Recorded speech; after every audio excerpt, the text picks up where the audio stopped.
કમરમાં ચાલુ થયો એટલે આખો પગ મારો દુખાવાનો ધીરે થોડો ચાલુ થઈ ગયો. મારે ચાલુ હોય તો એમાં ધીમે ધીમે ચાલુ પડે, સોટી લઈને ચાલુ પડે. પછી અમે તારીખ લઈને ઓપરેશન માટેની ડેટ ફિક્સ કરી નાખી. અમે પછી ગાદીનું ઓપરેશન કર્યું. આ તમારે ચાલવું તો કોઈની સપોર્ટની જરૂર ના પડે, એકલો ચાલે જવું. વોક કરવા જવું તો એકલો જવું, વોશરૂમ જવું તો એકલો જઈ શકું, સીડીઓ ચડી શકું, ઉતરી શકું. મારું નામ હાર્દિકભાઈ ભરતભાઈ પરમાર છે. મારી ઉંમર 20 વર્ષ છે. મારું ગામ નાંદોલી છે. મારું નામ મનોજકુમાર ઉમેશજી સોલંકી છે.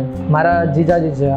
મને કમરમાં દુખાવો હતો. કમરમાં ચાલુ થયો એટલે આખો પગ મારો દુખાવાનો ધીરે થોડો ચાલુ થઈ ગયો. એને હું ચાલી ના શકું કે કંઈ ના કરી શકું. મારે ચાલુ હોય તો એમાં ધીમે ધીમે ચાલુ પડે, સોટી લઈને ચાલુ પડે. ચાલુ જ રહે ટોટલી 24 કલાક. ચાલવામાં નીચે તકલીફ પડે, ચાલવામાં તે બેસવામાં તે હરદમ ઊભું ના થવાય મારાય. બાઇક ચાલુ તો બાઇકને બ્રેક ના લાગે પગથી મારાય. એટલે એમાં હતું કે એમના દુખાવો ઘણા ટાઈમથી હતો, પણ ત્યાં એમના ગામડે દવા લેતા હતા, પણ ડૉક્ટર કે થઈ જશે પણ થતો ન.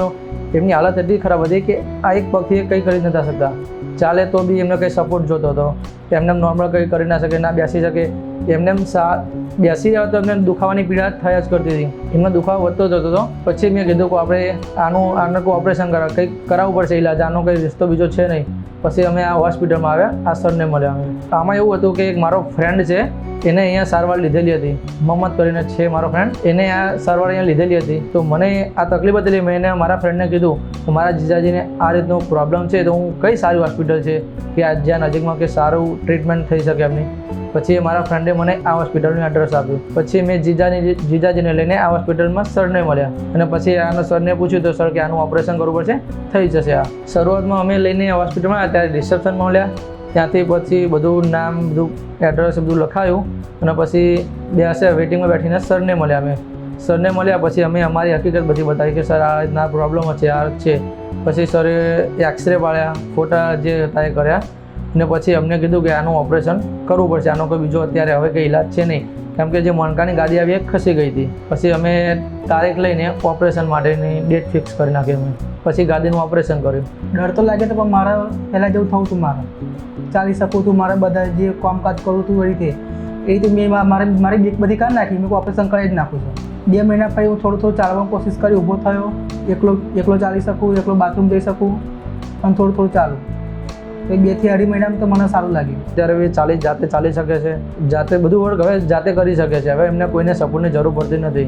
ઓપરેશન કરાવ્યા 6 મહિના પૂરા થયા આજ દિન સુધી. અત્યારે મને સારું છે, 6 મહિના પૂરા થયા પછી ઘણું સારું છે. અત્યારે ચાલવું તો કોઈની સપોર્ટની જરૂર ના પડે, એકલો ચાલે જવું. વોક કરવા જવું તો એકલો જવું, વોશરૂમ જવું તો એકલો જઈ શકું, સીડીઓ ચડી શકું, ઉતરી શકું. જ્યારે એમને દુખાવો હતો ત્યારે તો બહુ એકદમ ગભરાઈ ગયા હતા. એમને ડર થયો કે હવે મને સારું જ નહીં થાય, આમ છે.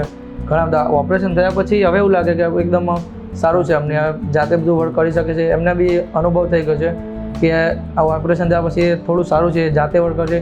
હવે તો એ ચાલી બી શકશે કે ઓછામાં ઓછી 30 મિનિટ સુધી ચાલી શકશે. 1 કિલોમીટર 2 કિલોમીટરનો વોક કરશે તો બી કરી શકશે. હવે જાતે કરી શકાશે. આ જો મારા જીજાજી જો કોઈને તકલીફ હોય અને મને પૂછે તો મારો આન્સર સૌથી બેસ્ટ આન્સર છે ડીવે હોસ્પિટલ મંગળો. ત્યાં સારામાં સારો ઇલાજ થાય છે. Thank you so much Hitesh sir અને thank you so much all staff. ધન્યવાદ ડૉક્ટર હિતેશભાઈ સાહેબનો કે એમના લીધે હું કમ્પ્લીટ ચાલી શકું છું બધું તે. અને થેન્ક યુ સો મચ એમના સ્ટાફનો.